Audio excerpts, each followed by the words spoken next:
Je travaille à Bruxelles. Euh, j'ai fait la Cambre en peinture et je me suis assez vite en fait tournée vers la gravure en essayant voilà, de la questionner et de l'insérer dans un appareil plus vaste, voilà, celui de la performance et de l'installation.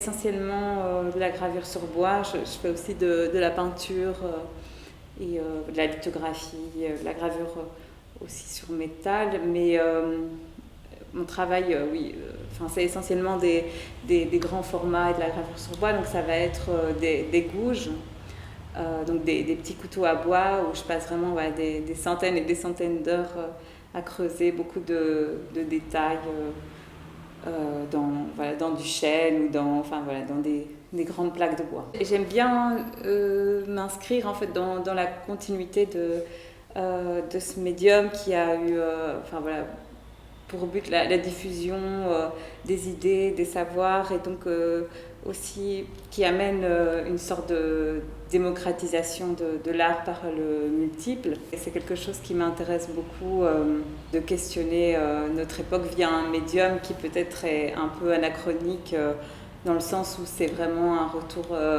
au geste, à la matière.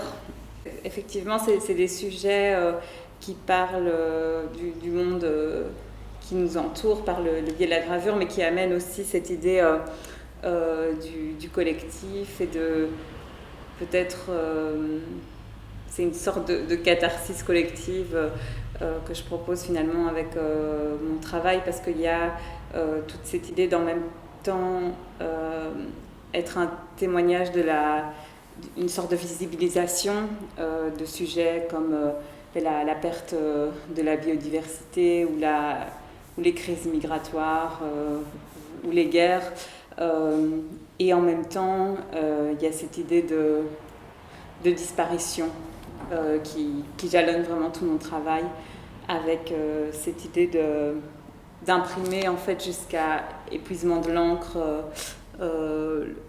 les motifs que je grave et donc de faire des performances par rapport à cette disparition.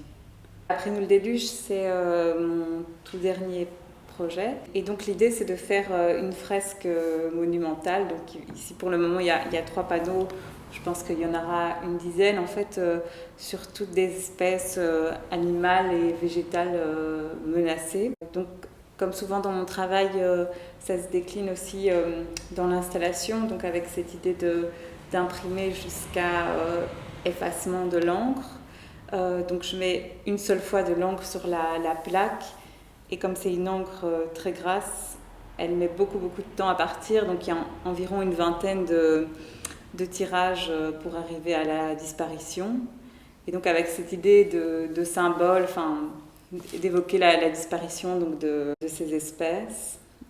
Et alors il y a un deuxième pan du travail qui rejoint cette idée du collectif et aussi les origines donc de la gravure qui avait donc pour but la diffusion des savoirs, des idées, des œuvres d'art. Et donc là par exemple, je distribuais à Morlaix donc 300 fragments qui invitent en fait les récepteurs, les réceptrices à participer avec une correspondance épistolaire.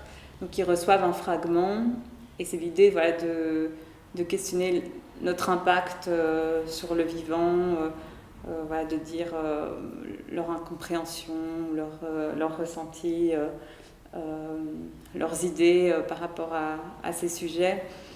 Et donc c'est aussi donner la parole et ouvrir du coup l'espace d'exposition vers d'autres publics et faire ce lien-là.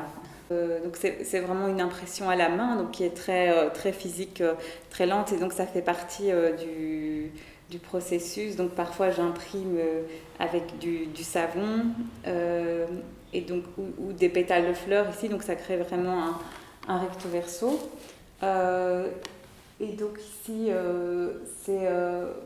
je mets des pétales de fleurs et en même temps que ma main donc, presse avec un pilon pour créer les couleurs, en fait, ça s'imprime de l'autre côté. Et donc ici, c'est une sorte d'hommage aux vivants, en même temps un geste de réparation. Ça peut être comme un ongle répandu sur une blessure, enfin voilà, ça évoque, ou un rituel funéraire, ça évoque, ça peut évoquer plein de choses.